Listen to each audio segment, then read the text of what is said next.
Okay, thanks for coming today again, Arno. And we have the topic of Pushan today. And so we are hoping to go through the main parallels of the Pushan type deity. Um, and yeah, this is a good one. I will just share the stream link real quick, and then we can get going. All right.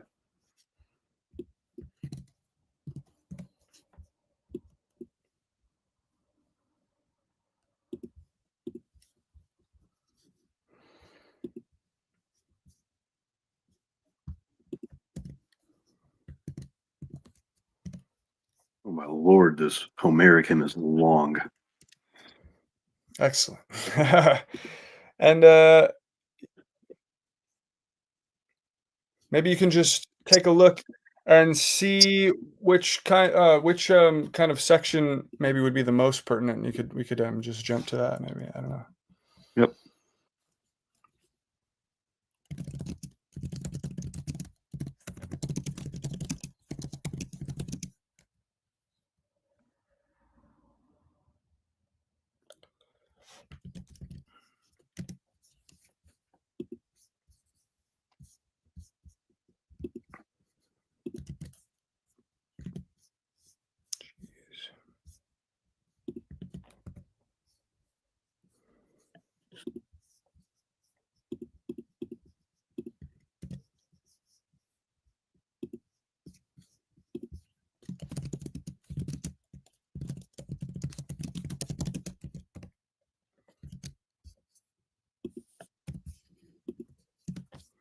All right.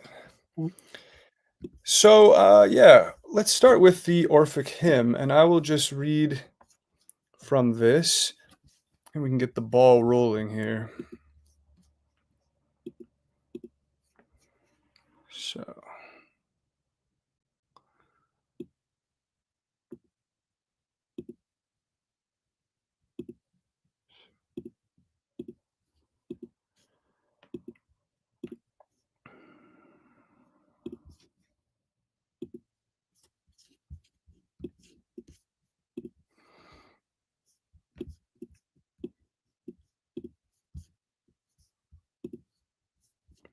Okay, the Orphic hymn to Pan, fumigation from various odors. I call strong Pan the substance of the whole, ethereal, marine, earthly, general soul, immortal fire, for all the world is thine, and all are parts of thee, O power divine. Come, blessed Pan, whom rural haunts delight, come, leaping, agile, wandering, starry light. The hours and seasons wait thy high command, and round thy throne in graceful order stand. Goat-footed, horned, bacchanalian Pan, fanatic power, from whom the world began, whose various parts, by thee inspired, combine in endless dance and melody divine. In thee a refuge from our fears we find, those fears peculiar to the human kind. These shepherds, streams of water, goats rejoice, thou lov'st the chase, and echo's secret voice. The sportive nymphs thy every step attend, and all thy works fulfill their destined end. O all-producing power, much famed, divine, the world's great ruler, rich increase is thine. All fertile Paeon, the heavenly splendor pure, the fruits rejoicing and in caves obscure. True serpent-horned Jove, or Zeus, whose dreadful rage when roused, 'tis hard for mortals to assuage. By thee the earth, wide bosomed, deep and long, stands on a basis permanent and strong. The unwearied waters of the rolling sea, profoundly spreading, yield to thy decree. Old ocean, too, reveres thy high command, whose liquid arms begirt the solid land. The spacious air, whose nutrimental fire and vivid blasts the heat of life inspire. The lighter frame of fire, whose sparkling eye shines on the summit of the azure sky, submit alike to thee, whole general sway, all parts of matter, various formed, obey. All natures change through thy protecting care, and all mankind thy liberal bounties share. For these, where'er dispersed through boundless space, still find thy providence support their race. Come, Bacchanalian blessed power, draw near, fanatic Pan, thy humble suppliant hear, propitious to these holy rites attend, and grant my life may meet a prosperous end. Drive panic fury too, where'er found, from humankind to earth's remotest bound. Okay, so it's a very interesting hymn. It touches on some general themes, but it's also, it feels quite general in a lot of what it's saying. So we'll see what we can glean from that. But would you like to just read the part of whatever part of the Homeric hymn you'd like to do? We'll just go to that. I will pull it up real quick as well.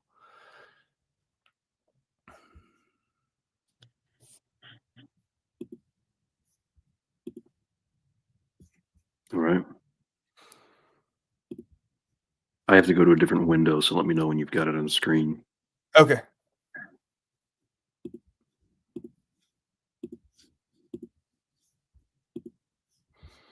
All right, it's up. All right. Yeah, I'll only read the beginning part. It kind of covers all the bases. Maybe there's something else, but so to Pan, Muse, tell me about Pan, the dear son of Hermes, with his goat's feet and two horns, a lover of merry noise. Through wooded glades he wanders with dancing nymphs, who foot it on some sheer cliff's edge, calling upon Pan, the shepherd god, long-haired, unkempt. He has every snowy crest and the mountain peaks and rocky crests for his domain. Hither and thither he goes through the close thickets, now lured by soft streams. And now he presses on among towering crags and climbs up to the highest peak that overlooks the flocks. Often he courses through the glistening high mountains, and often on the shouldered hills he speeds along slaying wild beasts, this keen-eyed god. Only at evening, as he returns from the chase, he sounds his note, playing sweet and low on his pipes of reed. Not even she could excel him in melody, that bird who in flower-laden spring, pouring forth her lament, utters honey-voiced song amid the leaves. At that hour the clear-voiced nymphs are with him and move with nimble feet, singing by some spring of dark water, while echo wails about the mountain top, and the god on this side or on that of the choirs, or at times sidling into the midst, plies it nimbly with his feet. On his back he wears a spotted lynx pelt, and he delights in high-pitched songs, in a soft meadow where crocuses and sweet-smelling hyacinths bloom at random in the grass. I'll probably stop there. Yeah. That So paints first of all, there's a couple things from the Orphic hymn I wanted to bring up that reminded me of stuff, including your recent video you just uploaded. But right here where it says, not even she could excel him in melody, that bird who in flower-laden spring.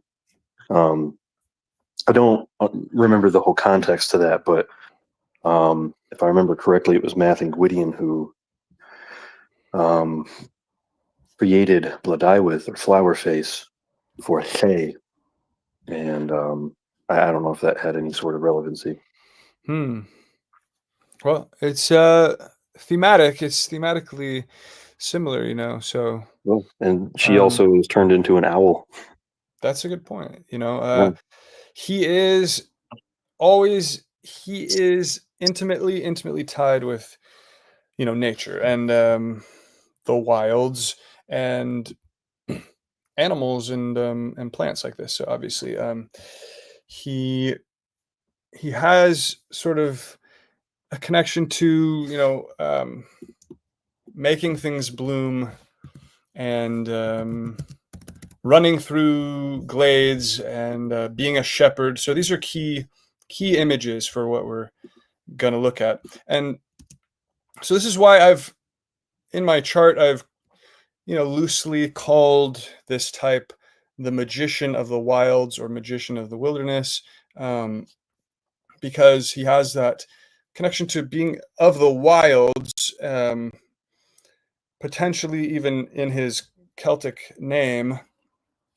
But then also there's a key element of him that is the magician in a sense, a strong role connected to magic. And I think that this aligns with the concept of the magician as sort of master of nature per se, or even a certain category of magician is like the nature magician, because he sort of like a scientist, but he has mastered the elements of nature, um, and that is where his magic is tied to. So anyways, mastery of nature and the role of magician are kind of overlapping here. And what's interesting is in the Rig Veda, and this was a citation I found from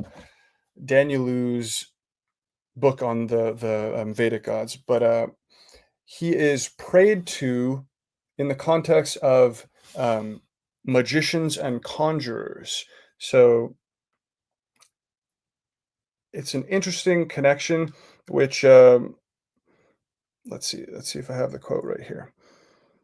So Daniel says he's prayed to by magicians and conjurers, and then the Rig Veda 6.58.1 says, "All magic powers thou aidest," and then it also says, that's in 6.58.1, and then in Rig Veda 1.42.5 and also 6.56.4, Pushan is said to be a seer who is all-seeing, wise, as well as wonder-working. And wonder-working is a very specific concept of, connected to magical feats, working wonders, obviously. So there is this interesting strain in his descriptions in the Rig Veda itself that he is uniquely connected to this role of magician. And you really, you see there's connections to magic, obviously, with like multiple gods or almost any god, but this is specifically connecting him to this magicians and conjurers. So I found that interesting. It also ties to this idea that Pushan was sort of seen as a not sort of like the highest, most ennobled liturgical priestly god, right? So you have sort of what seems to emerge is these sort of stratification of these magical gods, priestly gods. Like you would picture the Brihaspati type as this high priest of the liturgy. He's very, the Brahmin priest. You have, of course, like Rudra connected to magic, but he's sort of outside of, he's sort of on the margin in an almost undefined kind of way, transcending social sphere, but sort of like bridging things in a unique way. But then you have Pushan is kind of he's in the wilds, but he's also connected to what seems to be a less elevated connection to the sacred, magical potency and that sort of thing. Like you would say, Brihaspati, he commands the Brahman word, the sacred utterance of the liturgy. It's very high and rarefied kind of role. Whereas Pushan seems more connected to conjurers. So even that word conjurer has sort of a lesser, class. It's like a lower class almost within these deities who are all extremely, elevated. Pushan himself is extremely elevated as a deity. He's connected to the sun and all this. But anyways, they fall into these this sort of groupings where it seems to be Pushan gets connected to a little bit lower class of concepts. Therefore, he's portrayed as a shepherd. He is portrayed as he gets his teeth smashed out at the sacrifice of Daksha, and then he can only eat gruel after that because his teeth are presumably missing. And so this is kind of his eating of gruel. All these elements kind of come together to paint him as a little bit closer to common people, and to, even in Rigvedic society, or especially in Rigvedic society, practices of magic, nature magic, this sort of thing. It was a little bit more lower, common class, so to speak, right? If you understand what I'm saying, it's not the high liturgy, it's the common magic of nature, and that's his domain. Even though he is he is connected with all, he is one of the high gods, but he still has this categorization. And with that, he's, he is finding pathways. He's protecting herds. He is engaged in these activities with the common people and their flocks and their concerns, even potentially, mercantile trade kinds of concerns. So, yeah, I think those are important points to kind of paint the picture. What else? Where else are we with this? Maybe I'll just pull up the Rigvedic passage, and because I wanted to get the final kind of key element in here that helps the comparison. Anything to add or comment, or any questions on that? Yeah, one thing I was noticing with the Orphic hymn is that there were a couple places where they were describing him as fire in some way. And that was reminding me about Stella Kramrisch's Pushan essay, where you cite it in your book, where she concludes that it's Pushan Agni that finds the Soma in the cave, which Yes. I thought that was interesting. Yeah. So it's fascinating. Okay, thank you for bringing that up, because I really wanted to touch on this. I was trying to find a copy of her essay to bring up the exact quote that she says, but I wasn't able to find one that's accessible. But basically, she wrote this essay a long time ago, decades and decades ago, but I came to this realization or conclusion kind of independently that Pushan is the one in this hymn right here who finds the lost king, who is presumed to be implying Soma. He finds the lost king Soma in a cave, because he is this shepherd god, and the repeated sort of insistent thing about him is that he is going to find lost animals. He's prayed to find lost animals and that sort of thing. So that's like his special role, his special ability to find lost animals, as this shepherd god. And so we can see here, he finds lost animals. I kind of put that together with the fact that what other people, for example, Arya Akasha and other people have noted that Odin retrieving bringing the mead back to the gods from the mountain, that is most directly paralleled by the hawk Shayena, retrieving the soma from the mountain in the Vedic mythology. It's very close, comparable myth theme. And Odin turns into an eagle when he does that part of the myth. And so you have this really good, strong comparison. The hawk Shayena is a form of Agni.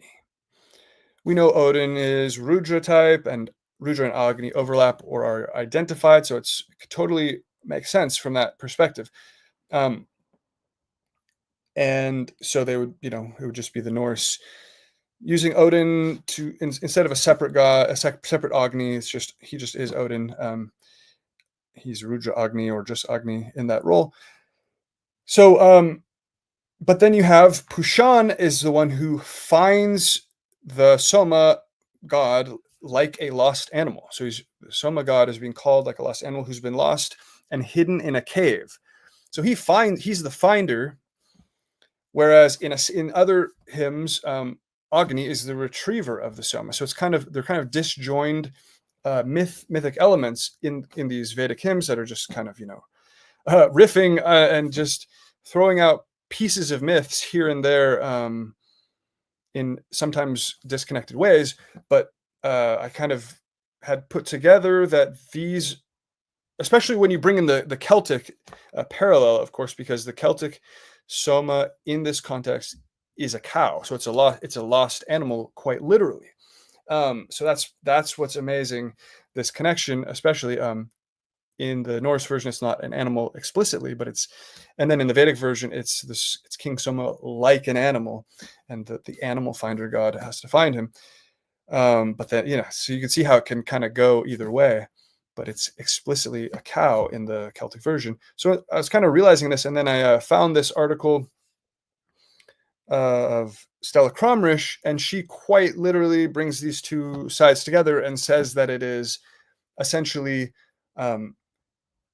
Pushan hyphen Agni. She just calls it Pushan Agni, who finds and retrieves. She just brings these two halves together and says, metaphysically, it is Pushan Agni who finds and retrieves the Soma, and that clicks together because it makes sense, because it's all just Odin, for example, in the Norse version.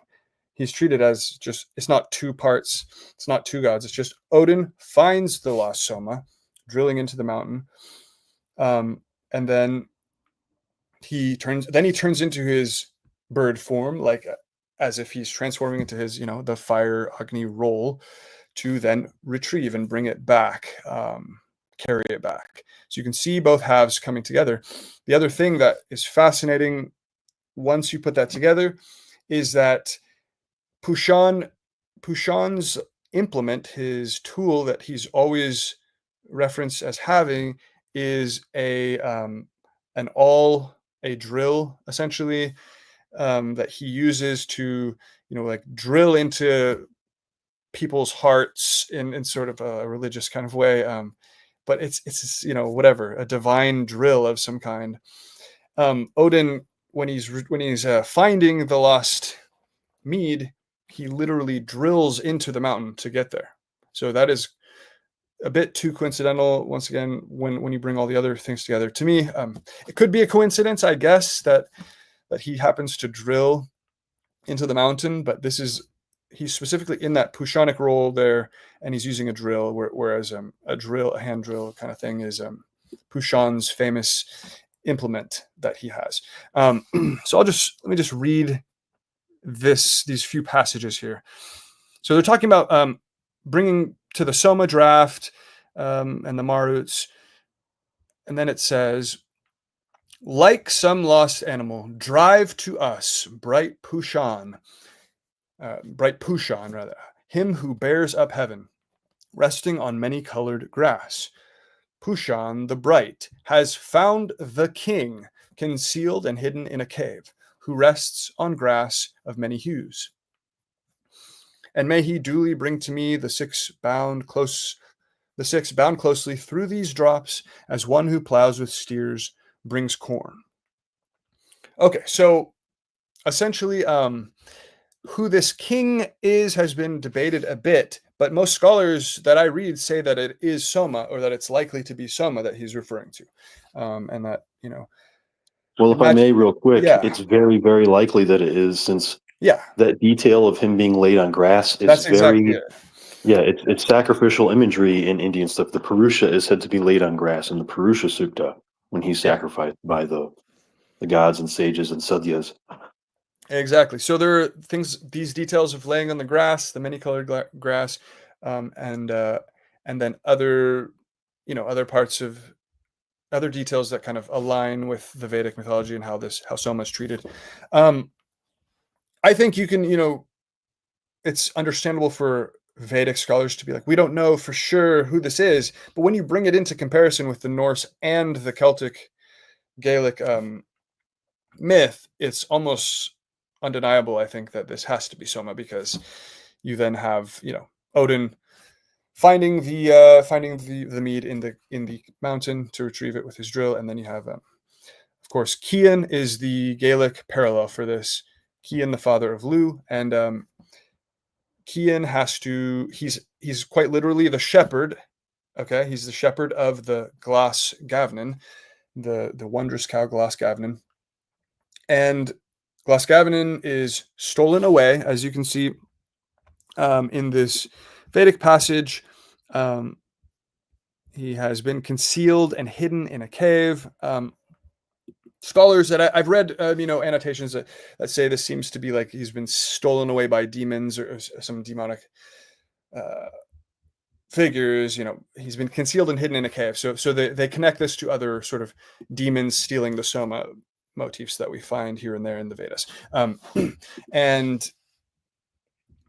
And so you have that in Cian and the Glas Gavnin cow. And you can see between the Celtic and the Norse that it's all about this sacred liquid figure. Okay, so it's a cow versus a mead cup.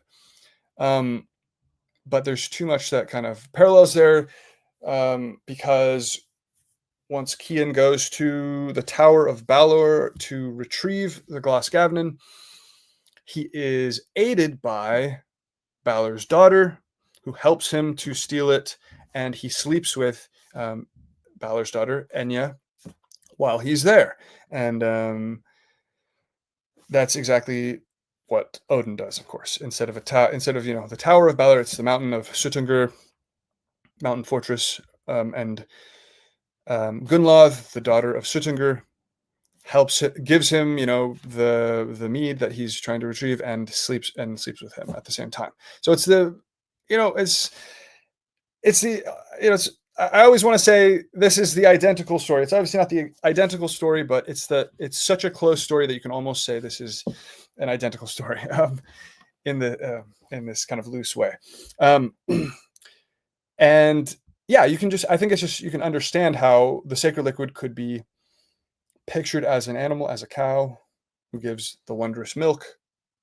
It's this magical cow who gives wondrous milk, and then versus the mead in the Norse version, these are totally consistent things. The Soma in the Vedas is repeatedly referred to using metaphors of milking and compared to milk, or it's also mixed with milk, but it itself is referred to as being milked. There are verbs that are used that are treating the Soma like to milk at various points. So you can see that, and then of course this king being found like to an animal. So it is both a god and symbolically an animal at the same time.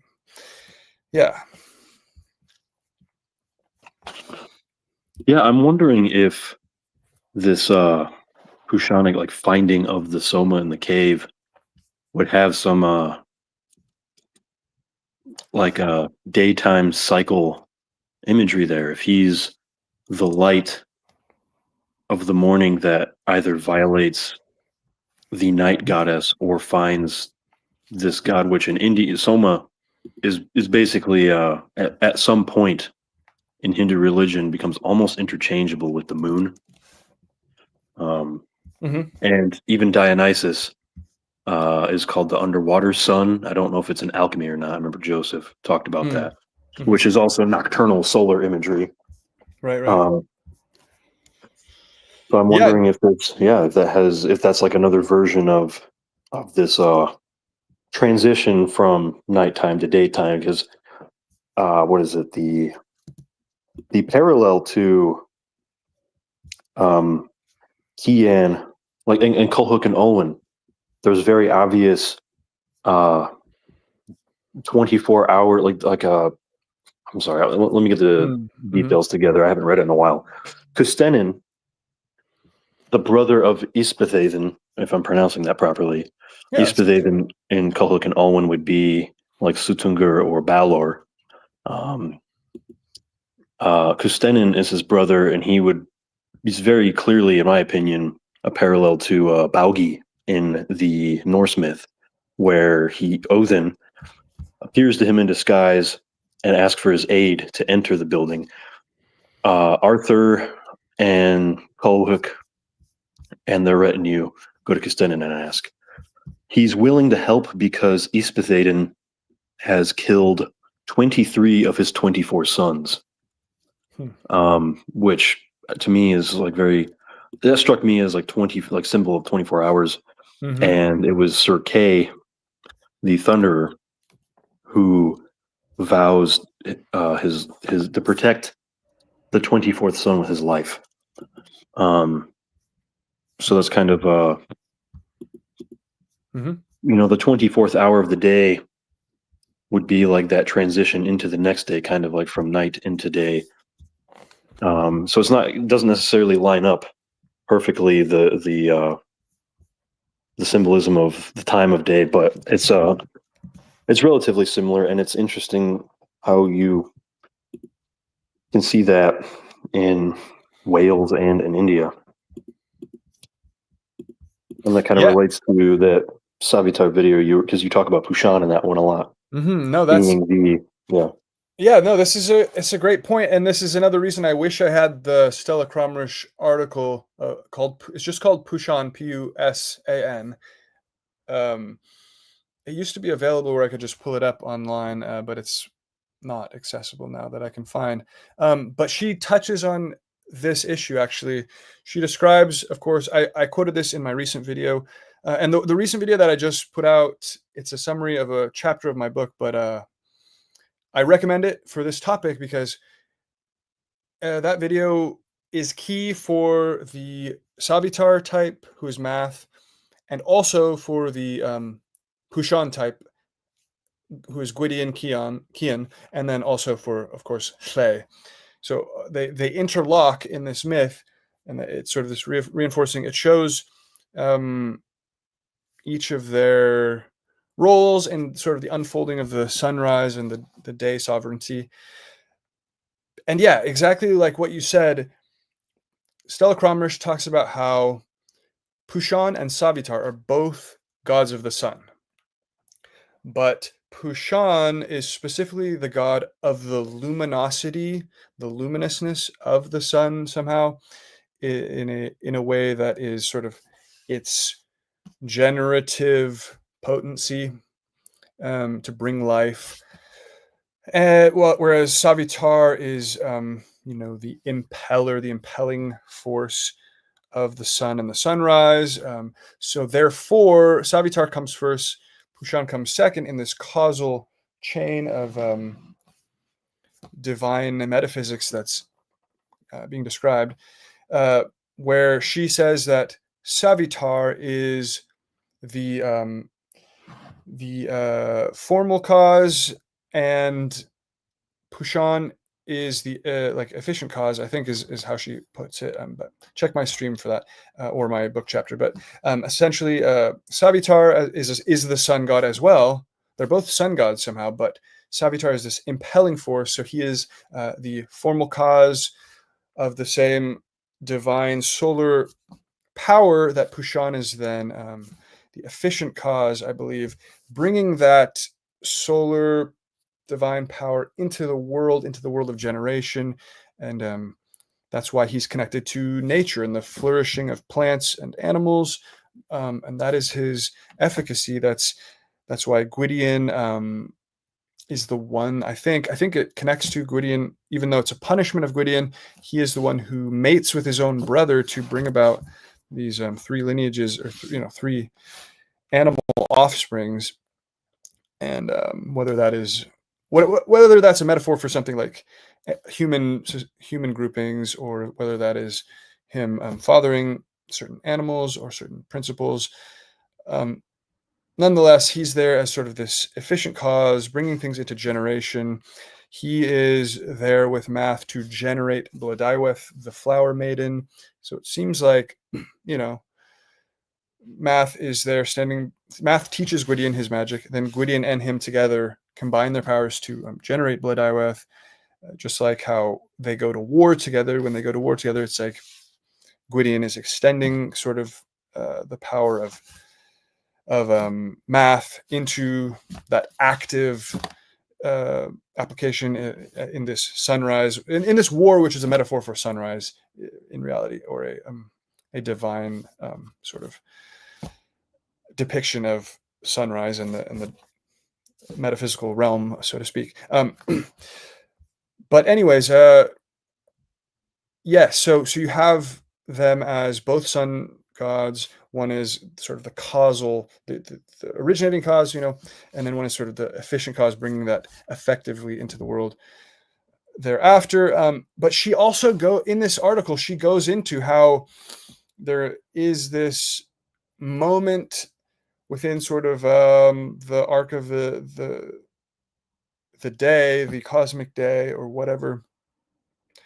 And it is this certain point at the arc, at the the peak of the arc, or something like that, where she believes that this is where Pushan is retrieving the Soma, that it does mark a specific moment within the cosmic day, or the metaphysical day, and that this has to tie in with how he is god of the sunrise as well. So it's like events following one after another. But this is why I wish I had that article handy, so I could have the exact quote. It's probably actually in my book chapter, if anyone wants to look up the chapter on the Celtic Pushan. It would probably say that in there.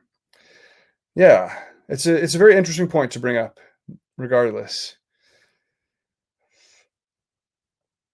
Yeah, and I'm through what we've been talking about so far, there's so many points where there is considerable overlap with the Rudra type god that I can't fault. The Gael's also called Kian, Finn McKinley in a certain version, so they're not the only people, or sorry, the Norse aren't the only people who almost considered, quote unquote Rudra and quote unquote Pushan to be the same god. Throughout both hymns, Orphic and Homeric, Mm-hmm. it's talking about his domain being, these outer wild, undeveloped lands. He's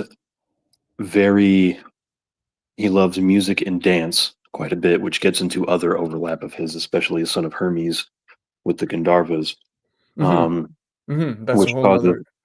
yeah, that's a whole other can of worms that makes it difficult to tell who might be in Roman stuff, but pretty sure it's Mm-hmm. Mercury anyways.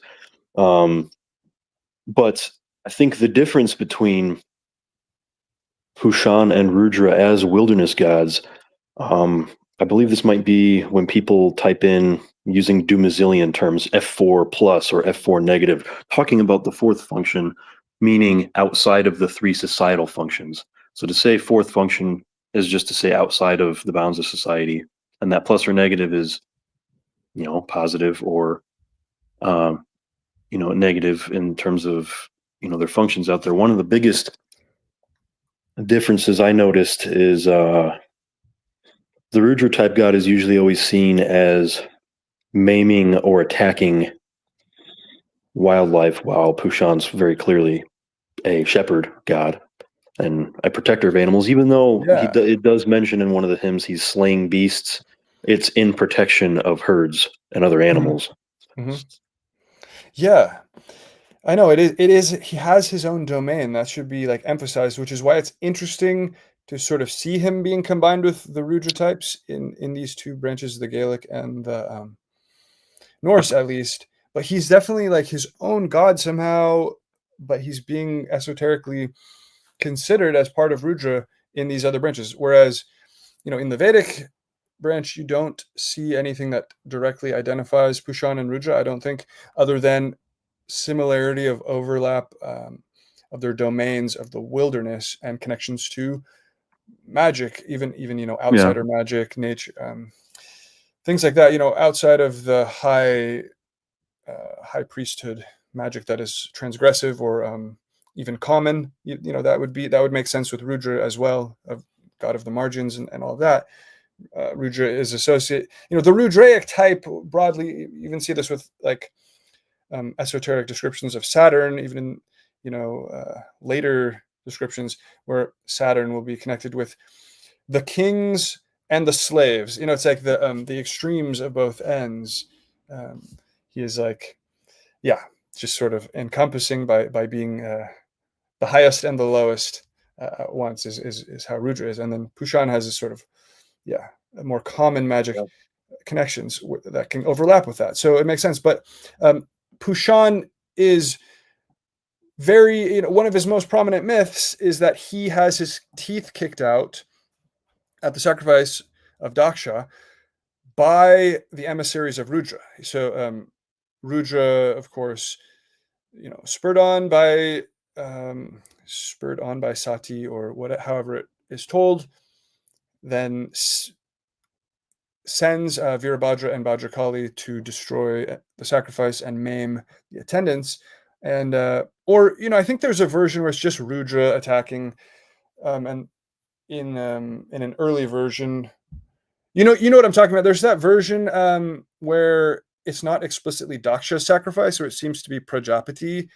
It's the Prajapati event himself. You know what I mean? It's the oldest nonetheless, mention of it's the like story. the oldest mention, where you can see that it is like conflated with just the Prajapati attack at this early point, which is not at the late point. So you can kind of see the strands flowing together and apart. That the Daksha sacrifice is clearly like an echo or a fractally repeating this Prajapati attack. But nonetheless, the point is, it's either Rudra or his emissaries who attack the sacrifice, and one of the most famous things is that they kick out Pushan's teeth. So that is a clear distinction between Rudra and Pushan. Pushan gets attacked by Rudra's emissaries. So the Vedic tradition doesn't really treat them as the same. So that's interesting. You also have, Pan in the Greek tradition is not treated as the same as Apollo or Cronus in any way that I know. So the distinctions are held pretty clearly. But some domains overlap. You have Pan teaches prophecy, I believe. Yeah, Pan even teaches prophecy to Apollo, as far as I know. So they're both prophetic gods. Another place where they can just overlap. But it is actually Pan who teaches this to Apollo, and then Apollo is like probably the most famous prophetic god thereafter. So that's interesting. And that whole problem causes or contributes to the entire confusion of who, like, the Celtic Mercury is, if this Pan type and the Apollo type are distinct yet overlapping, who is, and then of course the Hermes type as well. Okay, it's a whole other can of worms, but this contributes to the confusion of who is the Celtic Mercury, who is even the Roman Mercury in this context, because of these overlaps. Okay, so we'll put that out there right now. But I did find some things on the Stella Kramrisch quote. So let me just see if I can. like that Roman Mercury wording there. Yeah. Well, it's a whole. I know what you mean. Yeah, that's why we have a question mark on Mercury on this topic. Even if that's just to spur conversation, it's something that needs to be this issue needs to be thought about a bit. Okay, so Stella Kramrisch describes Pushan's journey thus, quote, "In the darkness of the night, where he extinguishes the futile firebrand of the two-faced enemy, he, Pushan, finds the treasure. It is King Soma, the elixir of life. Born in the depth of midnight, Pushan is found by Agni, and Soma is found by Pushan. There in the night of the year, glowing Pushan found the hidden king, that is Soma, on his shining carpet as he finds a lost animal or hidden treasure." And see Rigveda 8.29.6. unquote. And so that is from Kramrisch's Pushan. So then Kramrisch further explains that Pushan and Agni are united as if one in this quest, exactly as we've been discussing.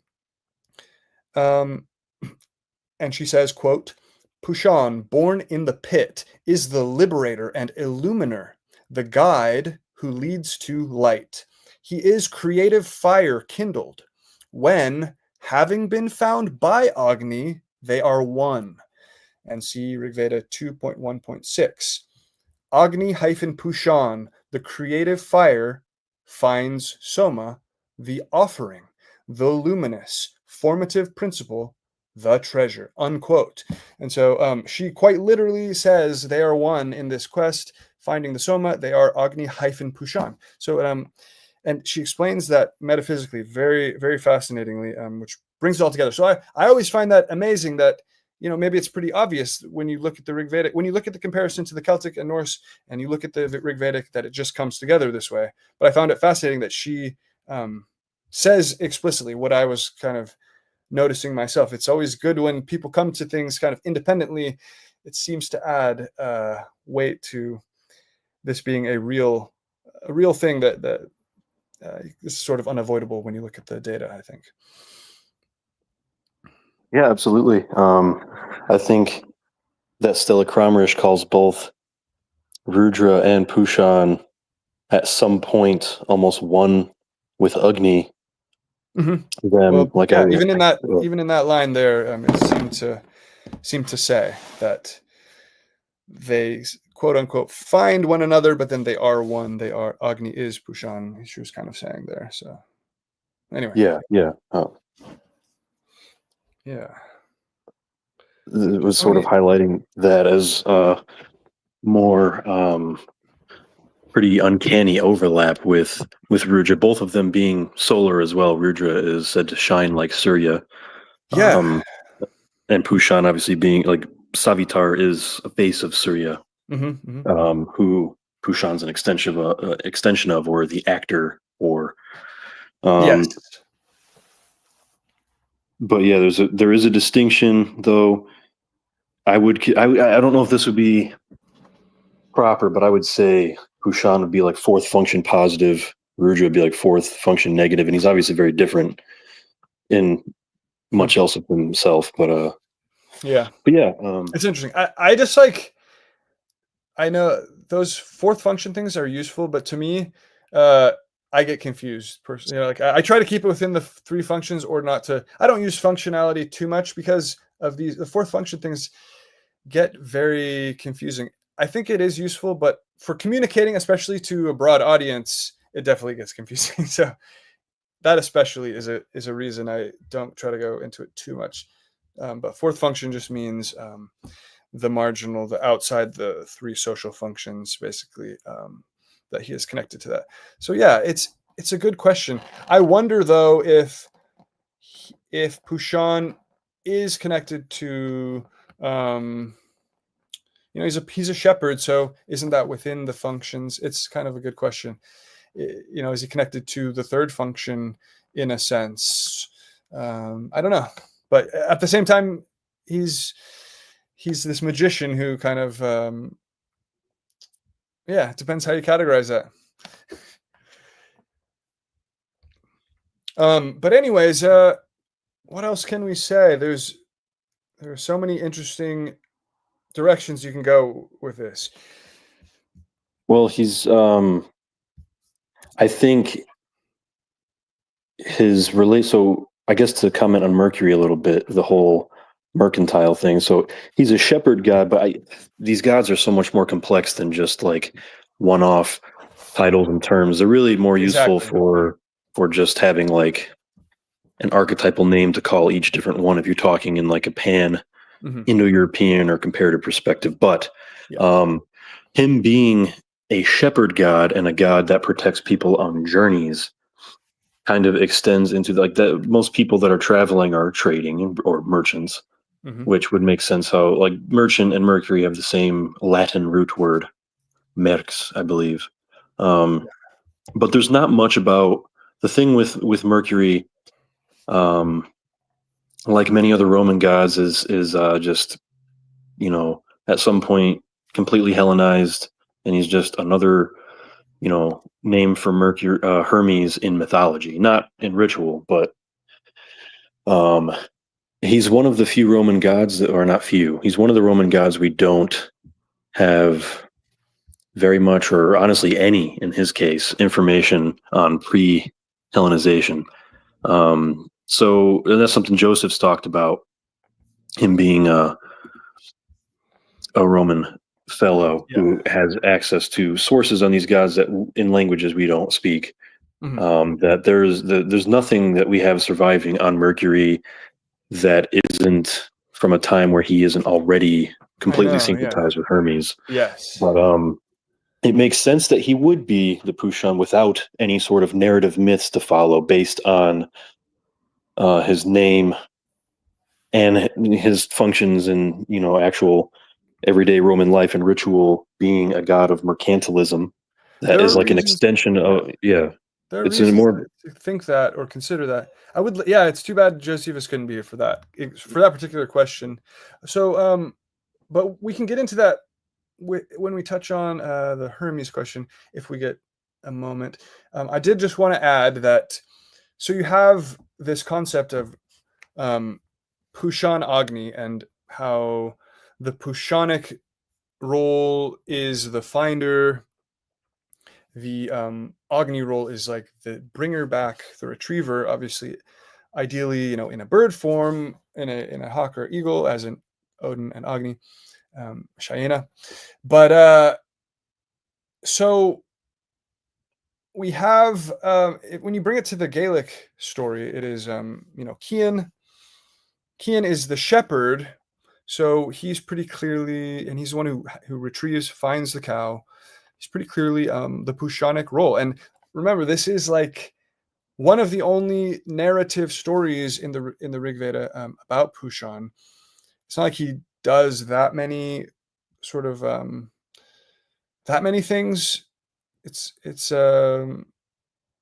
this is one of the key moments that paints a picture of him doing something, um, and it is him retrieving the soma, so that matches right there to Kian. Anyways, and we know that Kian should be a deity because he's the father of Lu and consort of Enya, of course. So, anyways, uh, but what's fascinating is in some versions of Kian's story, because we have multiple folk tales where this story survives, and it only survives in folk tales that were collected in, I think, the 1800s and I think mostly in the 1800s, unless there's some that were early 1900s that were added to that. But yeah, definitely there was a lot of collecting of folk traditions from the people all around Ireland and Scotland and wherever else.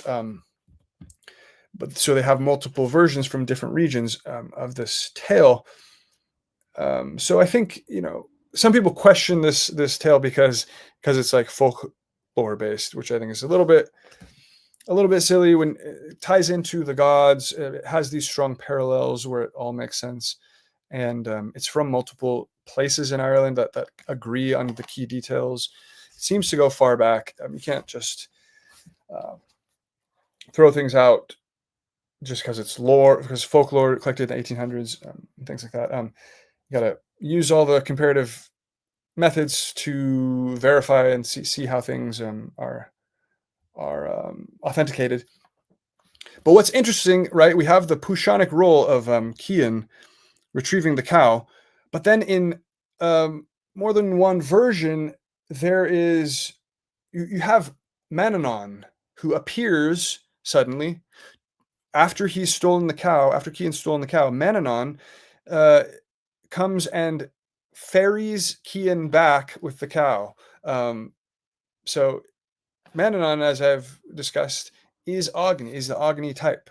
He just happens to pop up here to randomly be the god who helps Kian bring back the cow, who is the sacred liquid. Okay, so I think that it's another incredibly preserved detail of the Pushan role, and then the Agni role, Mannanon, is right there, exactly where Odin flies back as an eagle.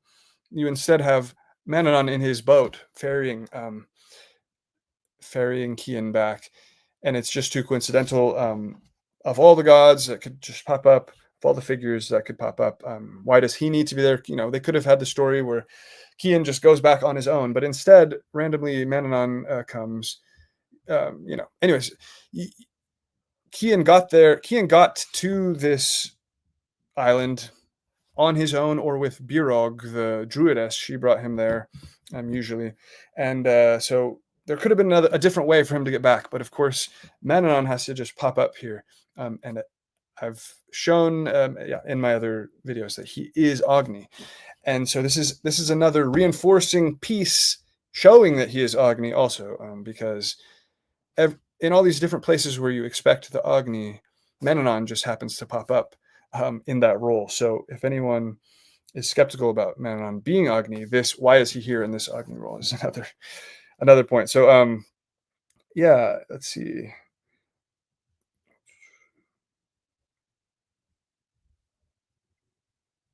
There are other versions where there's a different figure called Gyal Duv, meaning black jaw, who seems to be in a role similar to Mannanon there as well.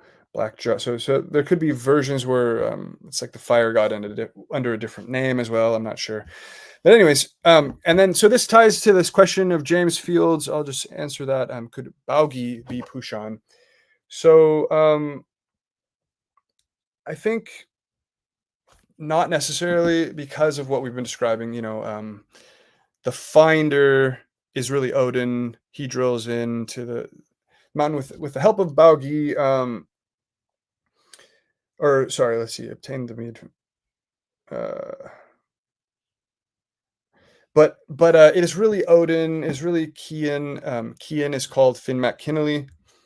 So we know that Kian was seen as a form of Finn, who is Odin. So everything kind of points to Odin being the Pushan, especially because Kian is clearly Pushan. He sleeps with Enya and the daughter of the giant in the tower and all that, and that's what Odin does rather than Baugi. The other thing to point out, I have this as a footnote in my book, but it's a quote from John Lindau, the scholar John Lindau, in his Norse Mythology, A Guide to Gods, Heroes, Rituals, and Beliefs. He says, quote, "The major problem with Baugi is his absence outside Snorri, especially from Havamal, which Snorri seems to be paraphrasing in most of the story of the acquisition of the mead of poetry. A.G. von Hamel argued that Snorri found Baugi in another source, indeed that Odin obtained the mead from Baugi in that other source, and that the version we have in Skaldskaparmal is thus an artful blending of the two sources. Others have argued that Snorri invented Baugi, and Age Kabel thought he knew why, because he misunderstood stanza 110 of Havamal," unquote. So that scholar thought that Snorri was misunderstanding the stanza of Havamal to insert this figure of Baugi.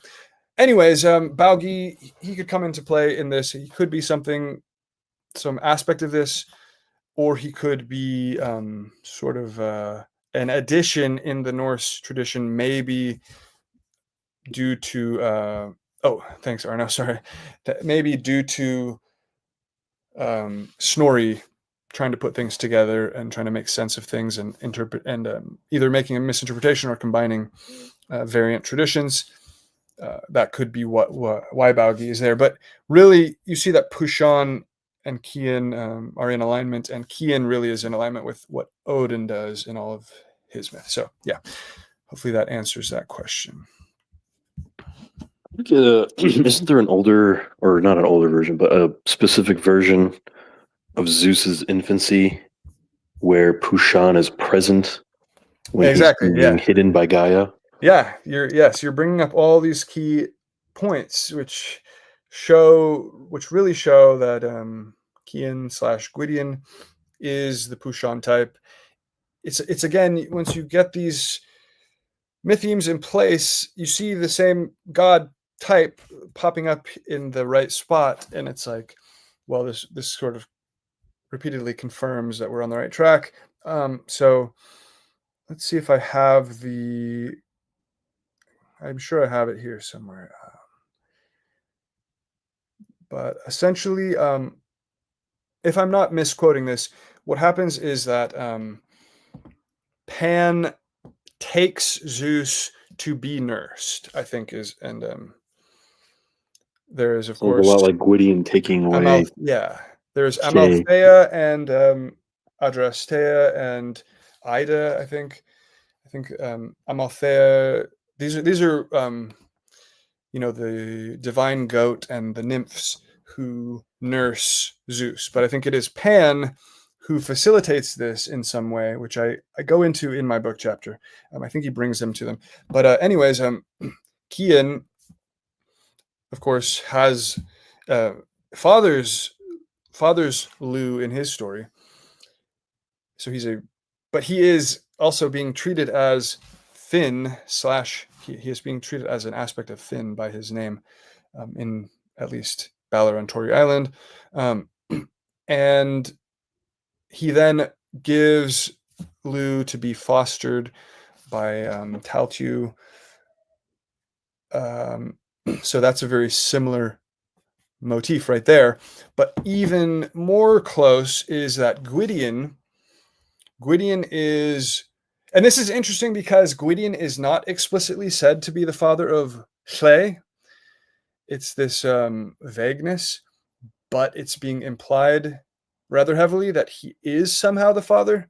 That's interesting because Pan is not the father, but we have this esoteric overlap shown in the Celtic, where Pan really is an aspect, or Cian really is an aspect of Finn. So it's interesting that in the Welsh version, it's left vague whether Gwydion is the father, but somehow he is connected, and he has to raise and teach Lle, and help Lle reclaim his aspects of coming of age, his birthrights from Arianrod, his mother there. So, but what's interesting is after Lle is born, Gwydion is the one who's there who takes Lle to be nursed quite literally. So it's right there that Gwydion is in the exact role essentially of Pan in relation to Zeus. So it's a small detail, but I think it is important. Like, why does Gwydion happen to pop up there to take him to be nursed, take him to some nurse women, and so it's a good point.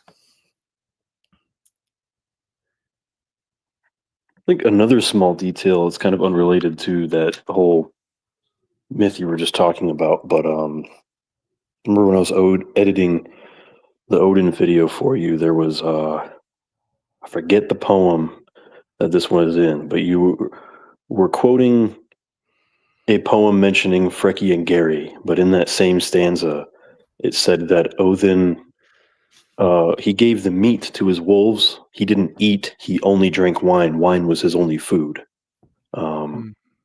which I thought was. I was reminded of that when I later was reading that Pushan's teeth were kicked out.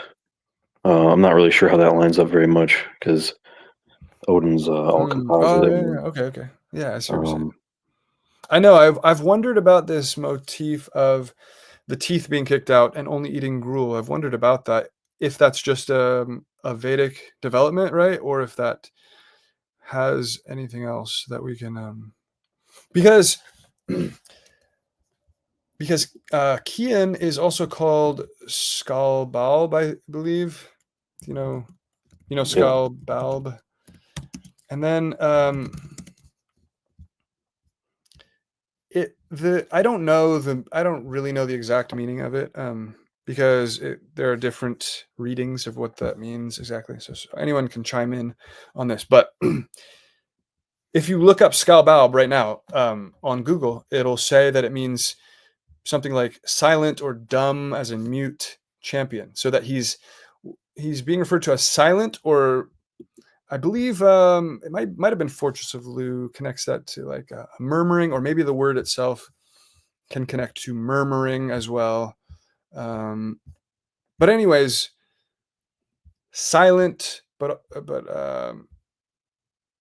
silent, dumb, mute, or murmuring. So why is his name silent or mute? You know what I mean? Does that connect at all to the motif of somehow some sort of damaged mouth, something related to his mouth being not functioning as usual? But I don't know if, most likely it's not. Most likely that's something different. But it's made me wonder whether that is just a Vedic development, the teeth, or if, like you said, only drinking mead. That's interesting as well.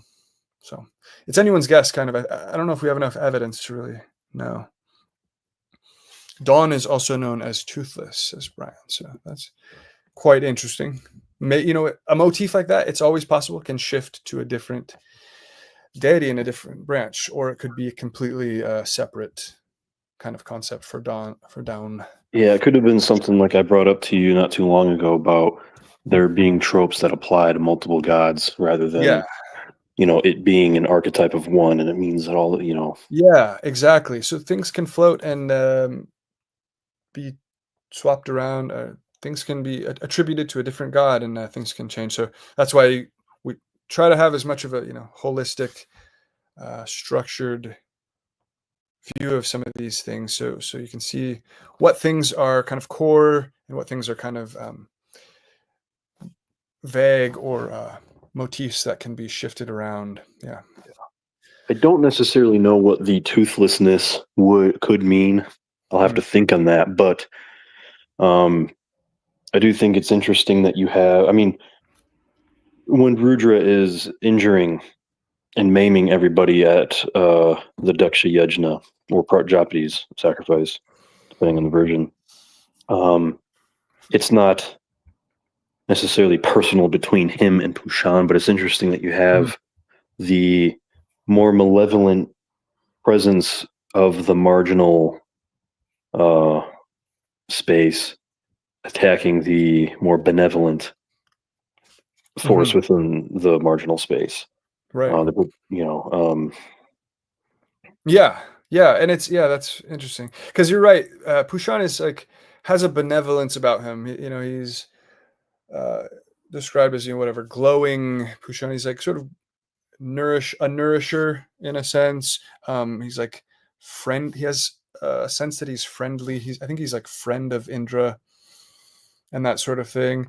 Obviously helping people protect from cows and stuff like that. I think he like drills into the liar's heart, or the whatever. I can't remember if it's the liar or the sinner or something like that.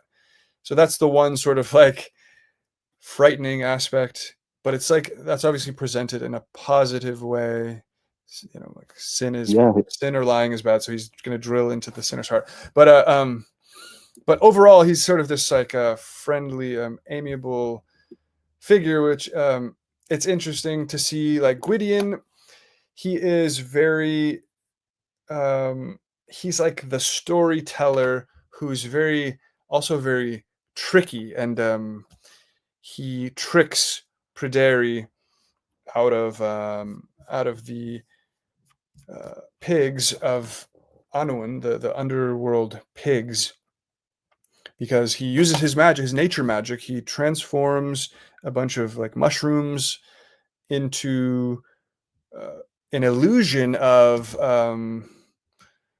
like war equipment, and like horses. I think horses or dogs, and war equipment, weapons, and whatever it is, I forget, to trade for these pigs. But then after he trades them, they all transform back into mushrooms. It was just an illusion. So he's like, there's almost this comic humor to he seems like this amiable trickster, you might say, in some ways, in some contexts. Of course, Cian, another interesting, that ties to like Pan's nature magic. Pan like makes things bloom and whatever. Cian makes Tory Island bloom with like apple trees, like covers Tory Island with apple trees. It's this strange moment in one of the versions. So he has like this green thumb magic, which comes through in the hymns to Pan as well, and other descriptions of Pan in Greek sources. Another thing to point out is that Pushan is famously called his sister's lover in the Rig Veda, and that is, for example, in Rig Veda 6.55. He's called he who loves his sister and his sister's lover in that same hymn. So it's like a key part of who he is. That's quite literally what Gwydion is being implied to have done, is to have fathered Lle with his sister Arianrod. And so I think that's another confirming piece that Gwydion, if there's any question, and that's another thing. Incestuous relations, whether it's with sisters or other family members, it's very common in mythology. So you can't like go too far with this, because any given deity could be consort of their sibling, because that's how the pantheon is structured, and or whatever reason. But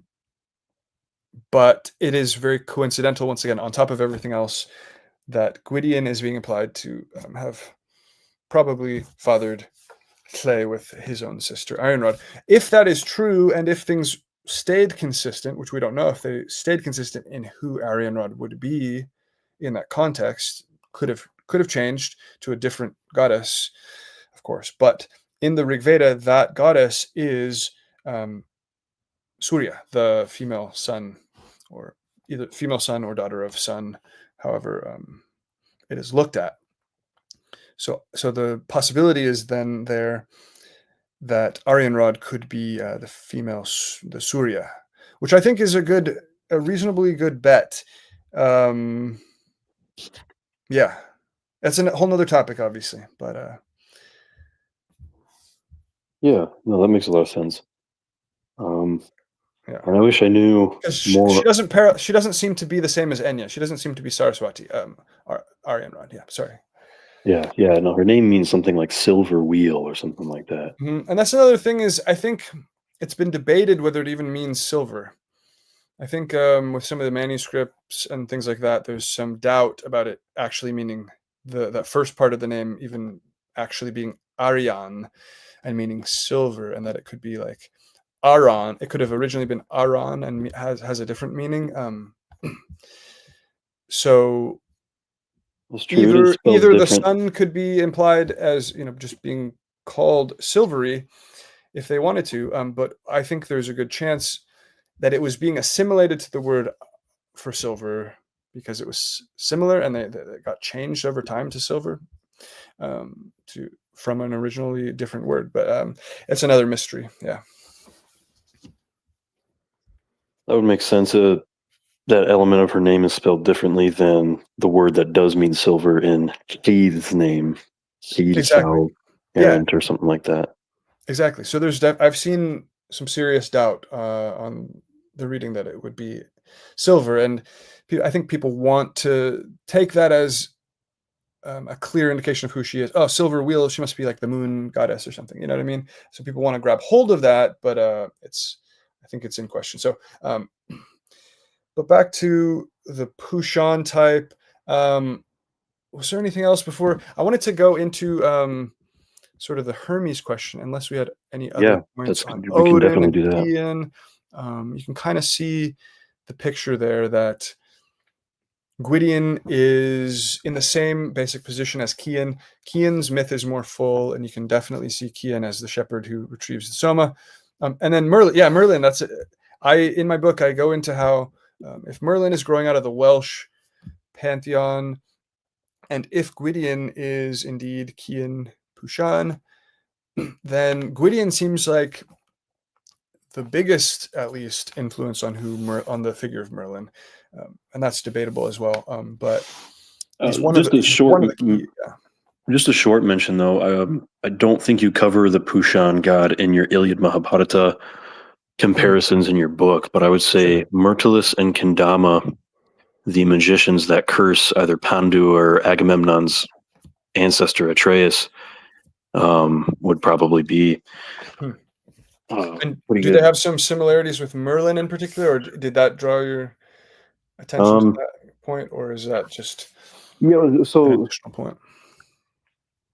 Merlin just had me start thinking about that stuff, Mhm. so I guess that was a Yeah. slightly irrelevant mention. But No, that's interesting. I haven't looked into that, and I definitely, I didn't touch on Pushan in the Iliad. It seemed nothing came to mind at the time, but those are good suggestions.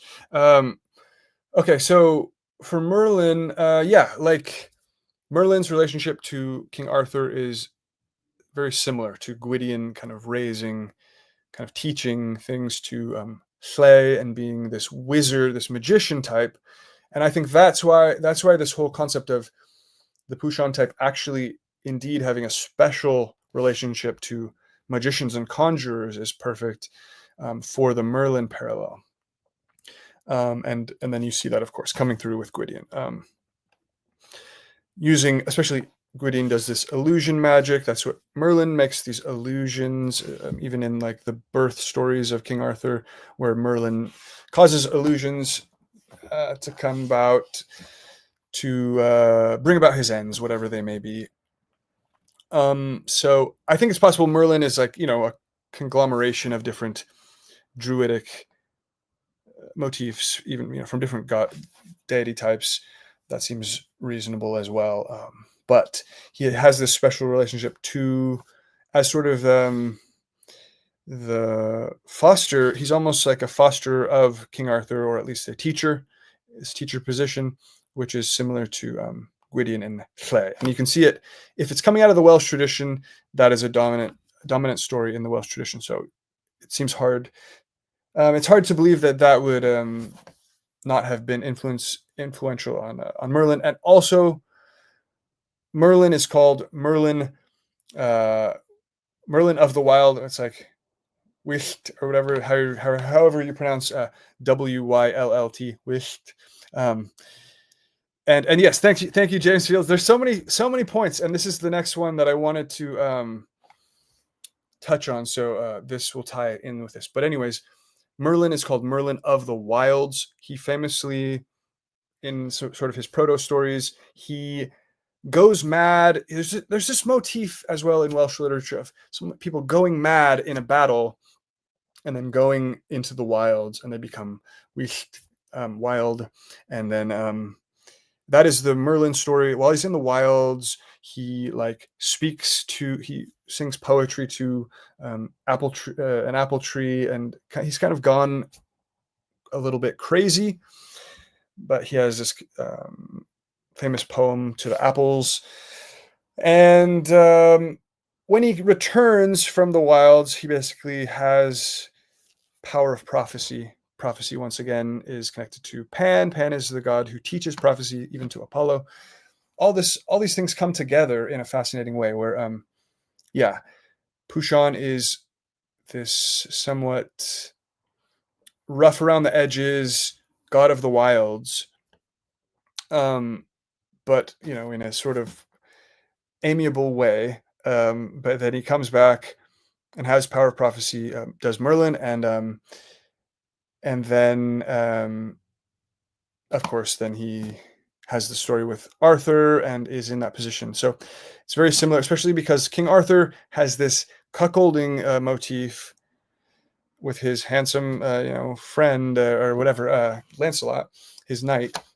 And that is similar to Llay being cuckolded by Granu in his myth, Granu being the sun god. So there's this deep sort of vein of these particular motifs being there, where it points to Merlin probably probably being strongly based on Gwydion and the Pushan type. There may have been other stories even that we have lost that circling around this type that sort of formed that tradition. And I think there's probably other magician motifs and even other deity motifs that probably were combined into Merlin. But yeah, and then Witticus. So we have, this goes back to the Mercury question. Mercury Witticus is a name found in inscriptions, or at least in one inscription in Gaul. I can't remember exactly where, but it has been glossed. This comes up if you Google it. I believe on ancienttext.com or Mary Jones Encyclopedia, that it probably comes from Widu Genos, meaning well, of the wilds, essentially. And I don't have that pulled up right now. Let's see.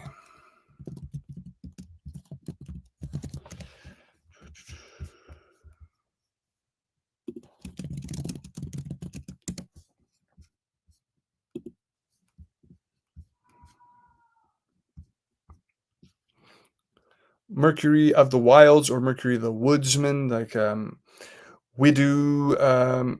Widu is this root.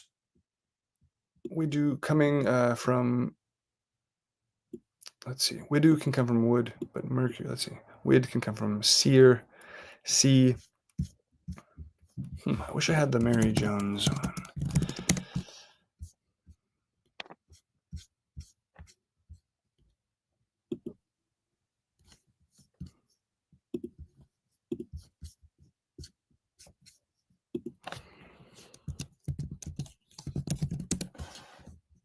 There it is. Okay, so his name means either Mercury the woodsman from Widu, meaning wood or tree, or Mercury the wise from Wid, UID, meaning sea.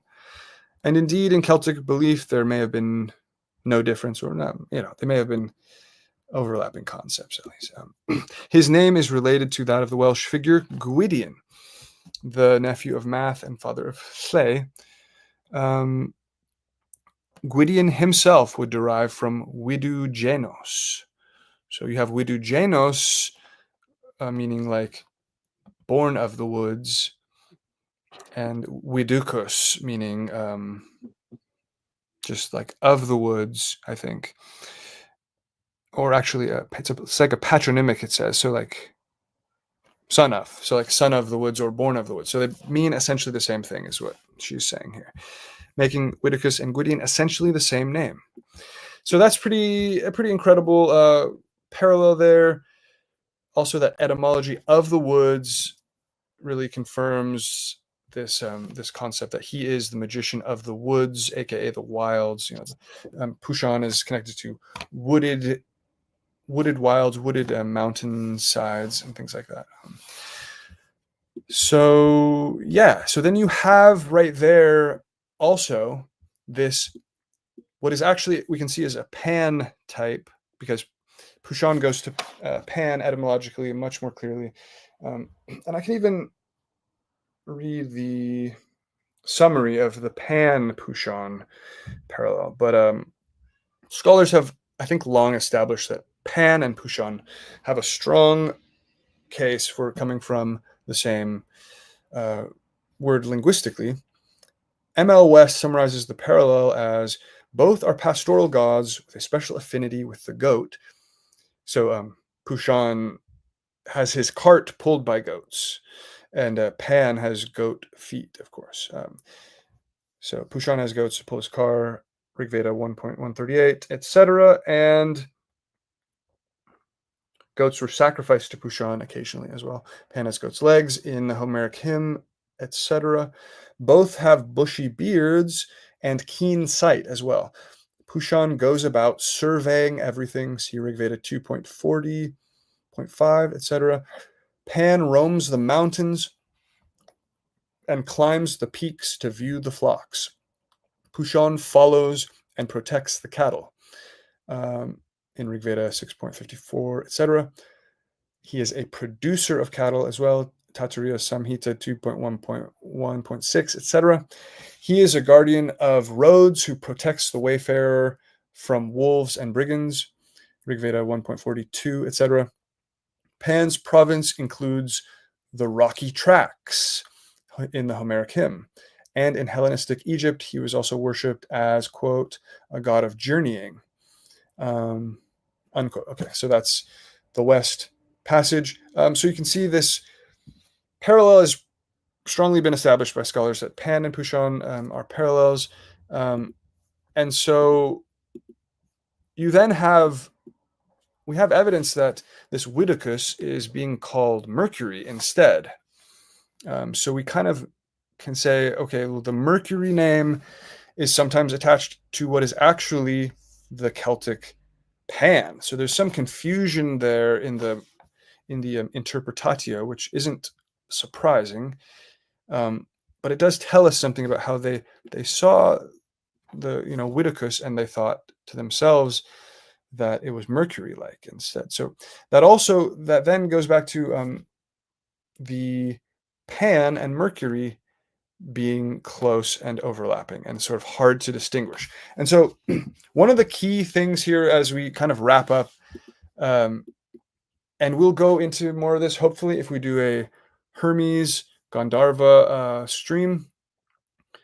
I also give a summary of the Hermes Gandharva argument, but basically one thing that scholars have done is there has been sort of a common argument out there that Pan and Hermes probably came from an original single god, and they're just branched off and turned into father and son in some tellings. And so they have these, you can show that Pushan comes etymologically from that Pan comes etymologically from a shared origin as Pushan. Excuse me. But then Hermes has so many similar motifs and things that can also be compared to Pushan, so that they must have come from an original source. But I think this is the sort of argument that gets accepted too casually, and not really, people want to have this simple pat story to explain them, because I think Hermes, I don't know, sometimes when gods are very similar and close, people want to just conflate them. They want to believe that they were one, or that just seems like an attractive argument for some reason. And also because other options aren't clear. The Hermes type turns out to be rather complicated and confusing. But I think even though this argument kind of is out there and persists, that actually the Hermes type, the question of the Hermes type, has been definitively answered in the comparative mythology scholarship when the article by Nick Allen and Roger Woodard came out, which is called Hermes and Gandharvas, and it's available online on the Nouvelle Mythologie Comparée website. And the late Nick Allen and Roger Woodard, who are just two of the best comparative mythologist scholars out there in recent years. And yeah, it's just interesting how things filter into sort of Wikipedia and public knowledge, and other things don't. Whereas this argument that they were probably just one god, it's just persistent, and you see it coming up. But I feel like this article came out from these prominent, massive comparative mythology scholars who really should be taken seriously, and it basically debunks that argument. It's just a stronger case that sort of overcomes that argument, I think. Just my personal opinion. And it shows that Hermes is actually a different god type called the Gandharva. And the problem is, yes, the Gandharva type and the Pushan type are very similar. They have similar qualities.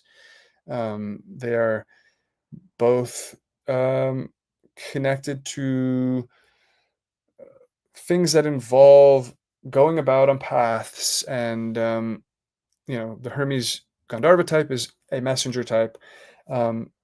They are both connected to, even eloquence and stuff. Gwydion he is very much shown as an eloquent storyteller. It's like one of his things, but he's the Pushan type.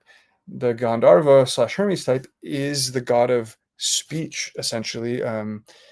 He is like the bardic god. He's the court bard of the gods who tells the myths, tells what have you. You can tell messages and myths, things like that, just like Hermes does. And he flies. The Gandharvas can fly around sometimes, either just of their own power or on birds and other contraptions. They have like airplane contraptions in some stories. Anyways, that's a different topic. But the point is, there is this confusion at the heart of the Greek tradition, comparative mythology wise, about Hermes and Pan. Pan is the one with the really core parallel to the Pushan type, and that should be clear with the etymological and the other points we've brought out today. But the Pushan type is distinct from the Gandharva type. So I think this will help people if they wrap their heads around it. That there's this list of exact, very well-defined motifs that align between Hermes and the Gandharva rather than Pushan. And the things that are similar between them can be explained by just similar sort of vague domains of wilds and mercantile types of activities that where these deities can be active, but that doesn't mean they're the same. They don't boil down to the same thing, even though they have a lot of overlap and similar issues. But you then look at Mercury, because Mercury, we know, has been influenced by Hermes, because the Roman pantheon was influenced directly by the stories and forms that of the dominant Greek culture that they adapted from and let themselves be influenced by. But the question is, what if Mercury was originally actually the Pushan type, like Gwydion, like a magician like that, and then he was influenced by the Hermes type, who's a different type? You then would get sort of a confusion, but that's the question. We're not saying one way or another, but you can see in Gaul, Romans looking at Gwydion, who's a Pushan type, and thinking he's actually a Mercury type. Something about the magician who is the tricky magician who is involved in certain types of things, like Gwydion makes them think of Mercury. It just shows that there was this confusion, especially when you're looking at a different pantheon where they emphasize different traits. It brings all these issues. So maybe we'll get a chance to talk to Josephus about this again in the future and sort this out. But because we don't have a lot of the original Latin Roman stories of Mercury himself, we don't really know if he was actually the Pushan type or the actual Hermes type, which is the Gandharva type.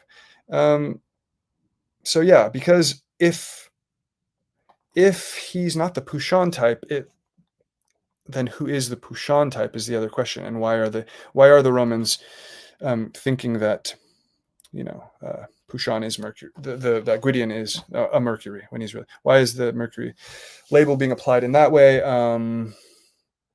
Who would take the place instead? Is the other question. Whether it is like, because we have like Sylvanus and Faunus and Inuus, these forms, but we've kind of like looked at them, and there's a lot of question marks about how those would be Pushan, because Faunus is Rudra and Sylvanus. I think to me, Sylvanus is a possibility that's sort of out there. So maybe Sylvanus is actually the Pushan, and then Mercury is actually the Gandharva, but that would mean Mercury is not Hermes originally. Or sorry, that would mean that would mean Mercury is Hermes. That would mean that they were accurate, and this is not an issue to worry about.